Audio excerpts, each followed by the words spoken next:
우리 옆 사람과 함께 인사하길 소망합니다. 잘 오셨습니다.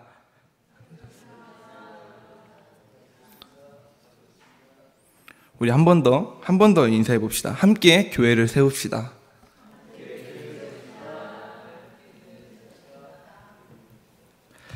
요즘 뉴스를 보면 참 안타까운 소식들이 많이 전해집니다. 특히 참 많은 마약 사건들이 등장을 하고 있죠.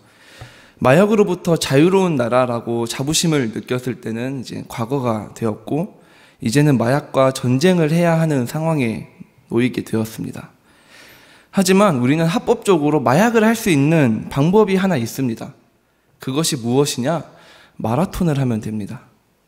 마라톤을 해보신 적이 있으십니까? 마라톤 해보신 분 계십니까? 저는 마라톤을 해본 적은 없습니다.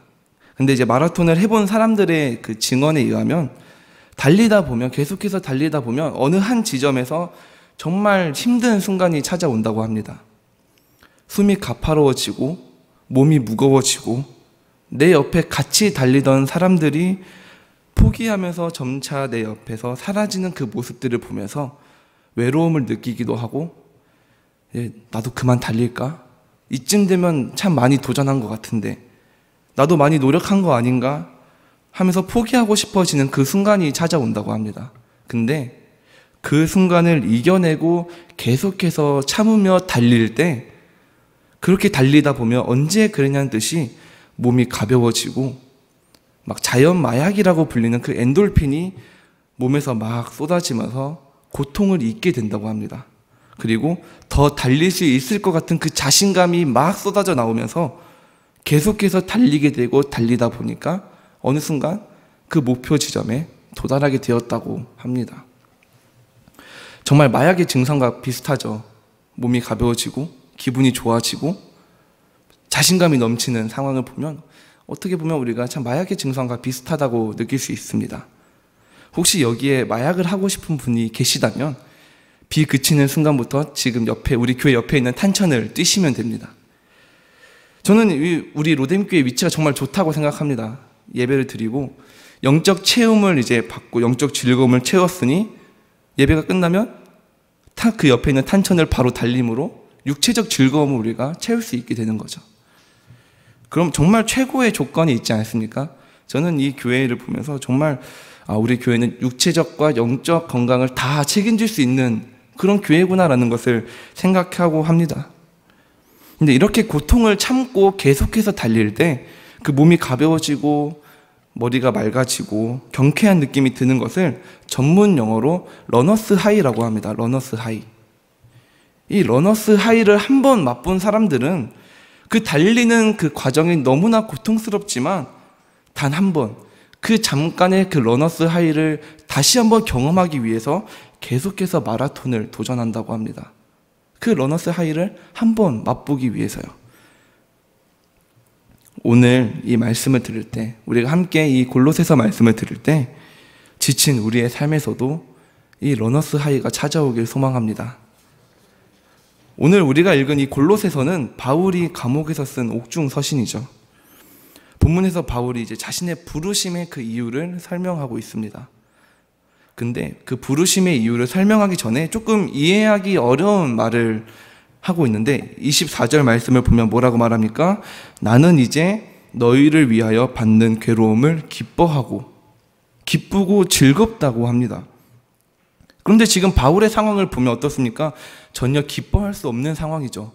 감옥에 갇혀 있고 고된 일을 당했고 죽을 위기도 수차례 넘긴 사람입니다. 그런데도 바울은 성경을 보면 기쁘고 즐겁다는 표현을 자주 사용합니다. 세상은 그 모습을 보면서 이해할 수 없다고 말을 하죠. 때로는 우리 믿는 그리스도인들도 조금 이해하기 어려운, 이해가 되지 않을 때가 참 많습니다. 고난 가운데서도 기쁘고 즐겁다는 그 상황은 우리가 참 이해가 되지 않죠. 바울이 그런 기쁨을, 그렇게 감옥에 갇혀 있고 고된 고문을 당하면서도 그런 기쁨을 가질 수 있는 이유가 무엇이냐? 바로 그 어려운 순간에 주님이 일하실 줄 믿었기 때문입니다. 그리고 예수 그리스도의 복음으로 소망을 가질 그 성도들로 인해서 솟아나는 그 기쁨, 평안을 주체할 수 없었기 때문이죠. 그리고 이어서 말합니다. 그리스도의 남은 고난을 그의 몸된 교회를 위하여 내 육체에 채우노라. 그리스도의 남은 고난, 이 말은 참 이상한 말입니다. 여기서 남았다, 남은 고난이라는 뜻은 부족하다라는 의미로도 사용이 됩니다. 그러면 문자적으로 보면 그리스도의 부족한 고난이라고도 불리죠. 문자적으로 보면 그리스도께서 당하신 그 십자가 고난이, 그 십자가 사건이 부족해서 더 보충되어야 할 것 같다라는 뜻 같지만 전혀 그 뜻이 아닙니다. 예수님의 십자가 고난은 단 한 번으로 완벽하게 또 완전하게 이루어내신 사역입니다. 십자가 사건은 우리가 해낼 수도 없고 우리가 감당할 수도 없는 사건입니다.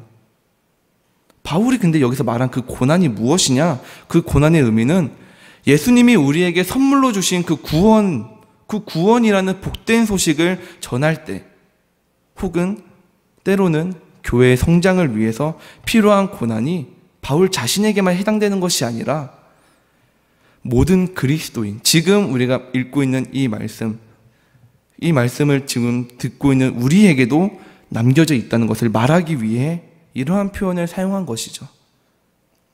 바울은 모든 고난의 흔적을 예수의 흔적이라고 생각하면서 사역했습니다. 갈라디아서 6장 17절 말씀을 보면 이렇게 말합니다. 내가 내 몸에 예수의 흔적을 지니고 있노라. 어쩌면 바울은 주님 앞에 섰을 때 이런 말을 듣고 싶지 않았을까라고 생각을 해봅니다. 바울아, 정말 수고 많았다. 정말 수고 많았다. 너가 나를 위해 받은 그 고난은 곧 나의 고난이다. 대한민국에 복음을 전하고자 들어왔던 토마스 선교사님이라는 분이 계십니다. 너무나 유명한 분이죠. 우리나라가 아직 조선이라는 이름으로 불릴 때 그 조선에 복음을 전하고자 하는 그 마음 하나 가지고 조선 땅에 왔지만 제대로 전하지 못하고 순교하신 분입니다. 참 많은 것들을 준비했을 텐데 참 선교사님의 말씀을 준비하면서 한번 생각을 해봤습니다. 어떤 것들을 준비했을까?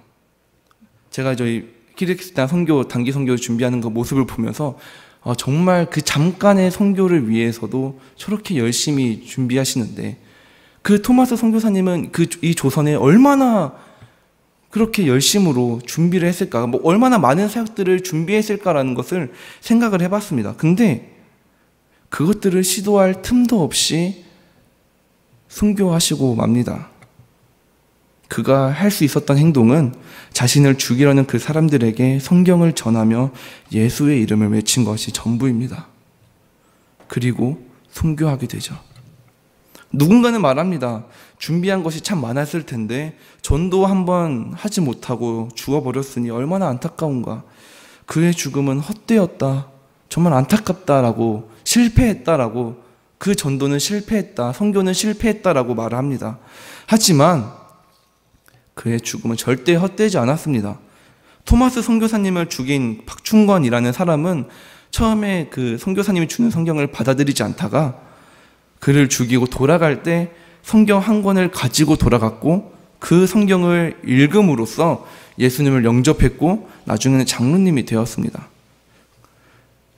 그 선교사님이 순교할 때 군중 속에 있던 한 아이는 토마스 선교사님의 그 성경 한 권을 들고 당시 영문주사로 있던 박영식이라는 사람에게 그 성경을 전해줬습니다.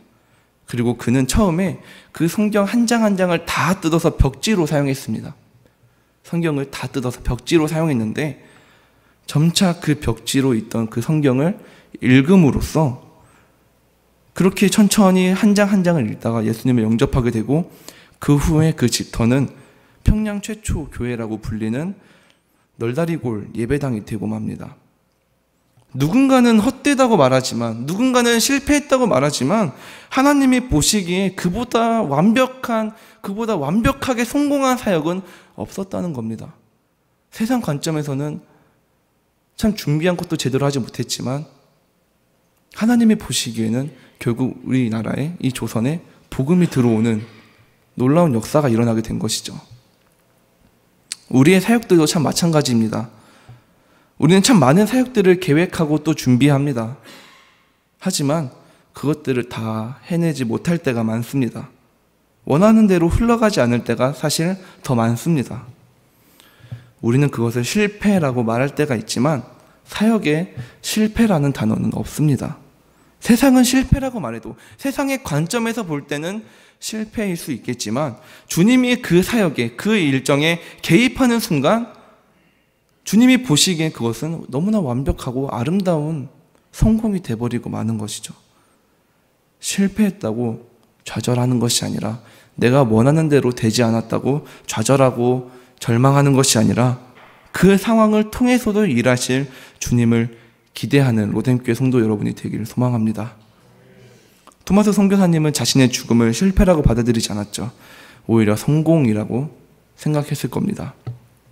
자신이 계획했던 것들을 하나도 전하지 못했지만 아쉬워하지 않고 그 죽음까지도 담대히 받아들일 수 있었던 그 이유, 자신을 죽여내는 그 사람들에게 성경 한 권을 전할 수 있었던 이유는 단 하나, 그것이 예수의 흔적을 남기는 길이었고 몸된 교회를 위하여 자신의 육체에 채우는 일이었기 때문입니다.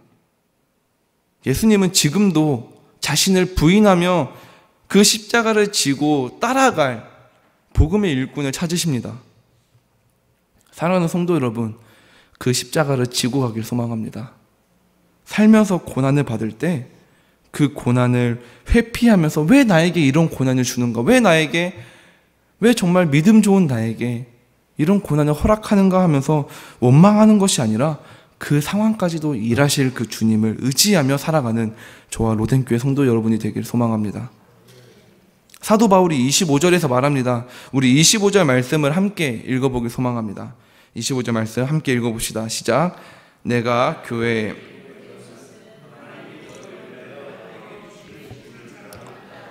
하나님의 말씀을 이루려 함이니라. 아멘. 하나님의 말씀을 듣고 그 말씀을 믿는다면 이젠 밖으로 나가야 할 때입니다. 한 속담이 있죠. 일찍 일어난 새가 벌레를 어떻게 하죠? 잡아먹는 죠. 이 속담은 반은 맞고 반은 틀리다고 저는 생각합니다. 일찍 일어났다고 벌레를 잡아먹을 수 있는 것이 아니죠. 잡으려고 시도하는 새가 벌레를 잡아먹는 것이죠. 일찍 일어나기만 하고 벌레를 잡으려고 시도하지 않는다면 그것은 그저 일찍 일어난 새에 불과합니다. 일어나서 벌레를 잡기 위해 날개를 펼치는 새만이 벌레를 많이 먹는 것처럼 우리도 말씀을 들었다면 세상으로 나아가야 할 때입니다. 예수님이 베드로를 부를 때 이렇게 말씀하시죠. 나를 따라오라. 내가 너희를 사람을 낚는 어부가 되게 하리라. 물고기를 잡으려면 그물을 던져야 되죠. 마찬가지로 사람을 낚으려면 예수님을 따라야 합니다. 우리는 다른 사람들보다 일찍 일어난 새입니다. 예수 그리스도를 다른 사람들보다 일찍 믿었고 직분을 받았죠. 하지만 어쩌면 우리는 벌레를 잡지 않고 그저 가만히 있는 새의 모습을 가지기도 합니다. 직분을 받았지만, 사명을 받았지만, 소명을 받았지만 못 본 척, 모르는 척 하면서 살아갈 때가 많습니다. 날개를 펼치지 않는 것이죠. 그 사역이 너무나 힘든 길임을 알기에 때로는 못 본 척, 때로는 모르는 척 하면서 우리는 살아갑니다. 하지만 직분을 가진 자는, 직분을 받은 자는 움직여야 합니다. 직분을 받은 자는 전해야 합니다. 오늘 26절, 28절에서 바울이 말했듯이 예수 그리스도라는 그 비밀을 발견한 자는 그 비밀의 영광을 선포해야 합니다.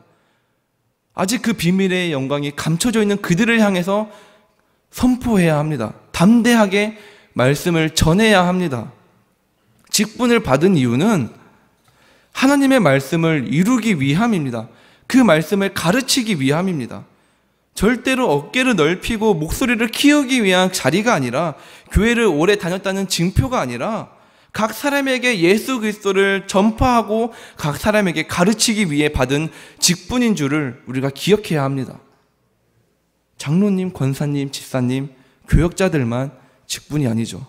성도도 직분이고 청년도, 중고등부도, 유초등부도 직분이죠. 직분의 뜻이 무엇입니까? 국어사전에 제가 검색을 해봤는데 정확하게 이렇게 표시되어 있었습니다. 맡은 일을 마땅히 하여야 할 본분. 맡은 일을 마땅히 하여야 할 본분. 청년이기에 할 수 있는 본분이 있고 장로님이기에, 권사님이기에 할 수 있는 본분이 있습니다. 직분을 받은 로덴교회 성도 여러분, 주님께서 우리를 청지기로 부르셨습니다. 주님께서 우리에게 직분을 주며 사역을 감당케 하십니다.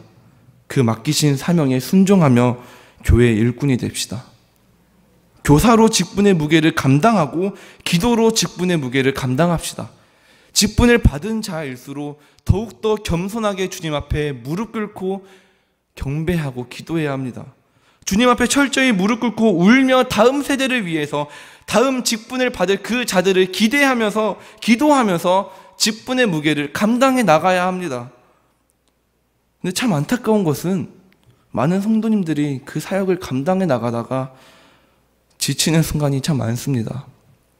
열정을 가지고 사역의 자리에 뛰어든 분일수록, 그 자리를 많이 맡으신 분일수록 참 일찍 지치고 쓰러집니다. 그 이유는 내 능력과 힘을 믿고 쏟아붓기만 해서입니다. 채워짐 없이 나의 모든 것을 쏟아붓기만 하니까 더 이상 감당할 수 있는 힘이 없는 것이죠. 우리의 신앙과 사역은 쏟아붓기만 해서는 안 됩니다. 채우면서 부어야 합니다. 어떻게 채우는가? 주님을 의지할 때, 주님을 완전히 믿을 때, 주님 앞에 엎드릴 때 채워지는 줄 믿으시길 소망합니다. 마태복음 11장 28절에 예수님이 우리에게 말씀하십니다. 수고하고 무거운 짐진 자들아, 다 내게로 오라. 내가 너희를 쉬게 하리라.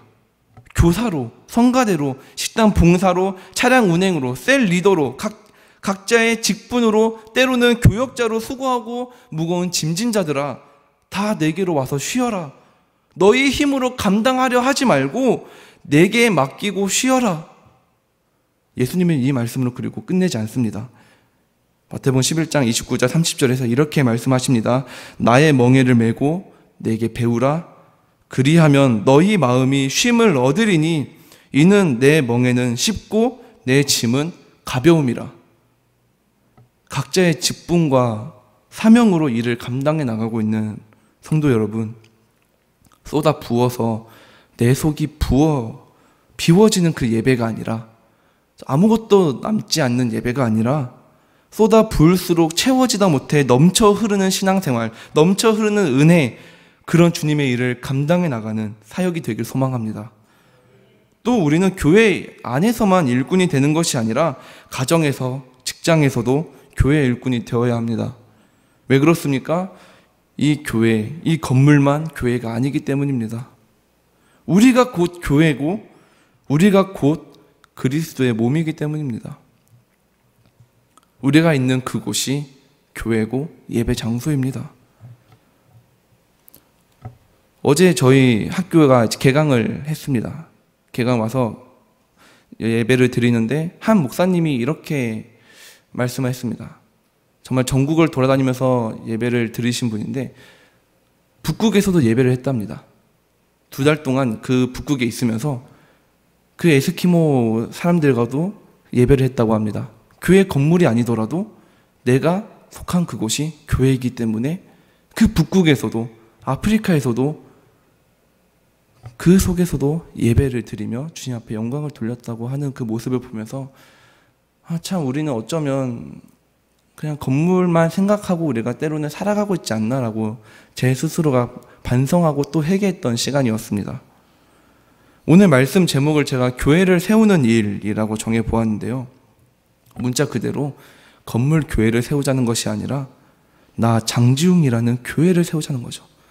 우리 이름을 부르며 교회를 세우자는 거죠. 사랑하는 성도 여러분, 교회를 세웁시다. 건물 교회만 세우지 않고 내 삶의 터전에서 교회를 세웁시다.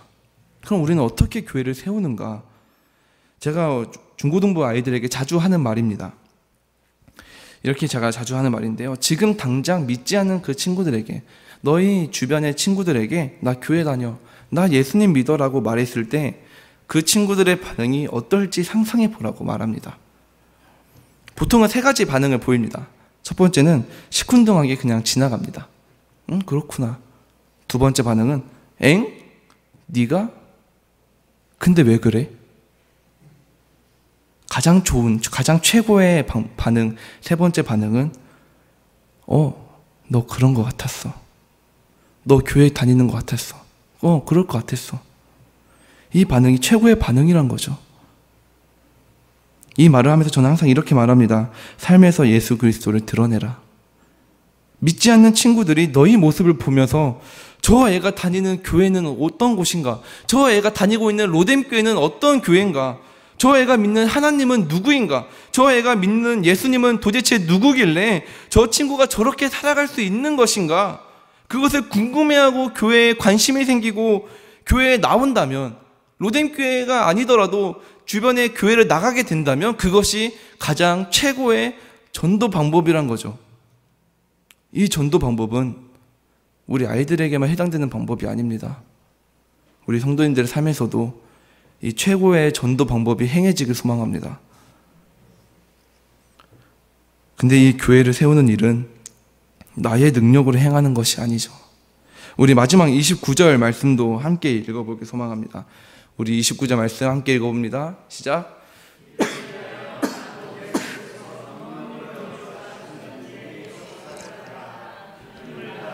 수고하노라. 아멘. 바울은 단 한 번도 자신의 능력이 뛰어나다고 말한 적이 없습니다. 능력이 뛰어나서 말을 잘해서 사역을 잘했다고 말한 적이 없습니다. 오히려 자신이 부족한 자라고 소개하고 죄인 중에 괴수라고 말합니다. 에베소서 3장 8절에서 이렇게 말합니다. 우리 함께 읽어보길 소망합니다. 에베소서 3장 8절 함께 읽어봅시다. 시작. 모든 성도 중에 지극히 작은 자보다 더 작은 나에게 이 은혜를 주신 것은 측량할 수 없는 그리스도의 풍성함을 이방인에게. 아멘. 모든 성도 중에 지극히 작은 자보다 더 작은 나에게.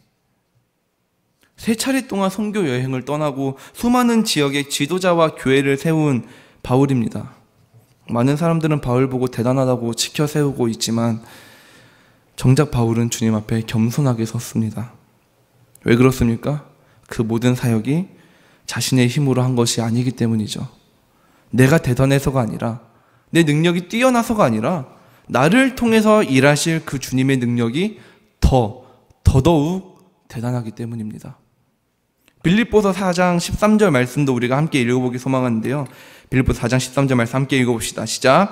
내게 능력 주시는 자 안에서 내가 모든 것을 할 수 있느니라. 아멘. 능력 주시는 자 안에서만 우리가 모든 것을 감당해 나갈 수 있습니다. 하나님의 능력 없이는, 하나님께서 우리에게 힘을 주시지 않는다면 우리는 그 모든 것들을 감당해 나갈 수 없습니다. 오직 능력 주시는 나의 왕 예수 그리스도 앞에 섰을 때, 그 안에 거할 때, 주님의 말씀 안에 거할 때만이 우리가 모든 것을 감당해 나가며 교회를 세우며 살아갈 수 있습니다. 사랑하는 성도 여러분, 이제 질문을 하나 하고 제가 질문을 여러분께 드리고 기도하고자 합니다. 이따 기도할 때 이 질문을 스스로에게 던지면서 기도했으면 좋겠는데요. 사랑하는 성도 여러분, 정말 교회답게 살고 계십니까? 정말 내 삶에서 교회를 세우는 그 사명을 감당해 나가며 살고 계십니까? 제가 말씀 처음에 이 러너스 하이라고 이 단어에 대해서 설명을 드렸죠. 저는 우리 신앙생활에 있어서 이 러너스 하이가 꼭 반드시 필요하다고 생각합니다. 그런데요, 참 아이러니한 것은 이 러너스 하이를 경험하려면 반드시 한 지점이 찾아와야 되는데 지치는 순간이 찾아와야 한다는 것입니다. 지치는 순간이 찾아와야 러너스 하이를 경험할 수 있습니다. 교회를 섬기다 보면 지치는 순간이 참 많죠. 성가대로, 전도대원으로, 교사로 섬기다 보면, 또 그 밖에 각자의 사역을 감당해 나가다 보면 참 지칠 때가 많습니다. 때로는 그것들을 감당하지 않는 순간이 오더라도, 때로는 그냥 신앙생활 그 자체에서도 지치는 순간이 찾아오죠. 때때로는 그 순간을 이기지 못하고 넘어지고 교회를 떠나는 분들도 계십니다. 그만큼 주님의 몸된 교회를 세우는 일은 너무나 고된 일입니다. 신앙생활은 절대로 편할 수가 없습니다. 왜냐하면 예수님의 가르침대로라면 자신을 부인하고 십자가를 지고 걸어가야 되기 때문이죠. 하지만 오늘 이 예배를 사모하며 나온 성도 여러분, 우리 안에 능력 주시는 주님을 의지하며 하나님 나라라는 목표를 정하고 달려갈 때, 하나님의 영광이라는 그 목표를 정하고 달려갈 때 주님께서 우리에게 회복을 주실 줄 믿습니다. 지친 나의 삶 가운데 주님께 나의 모든 삶, 나의 모든 주권을 다 맡길 때 주님께서 우리의 삶에 러너스 하이, 정말로 완벽한 그 러너스 하이를 주실 줄 믿습니다. 그 러너스 하이를 경험할 때 이전보다 더 힘찬 발걸음으로 주님과 동행하는, 주님과 함께 걸어가는 저와 로뎀교회 성도 여러분이 되시기를 주님의 이름으로 소망합니다.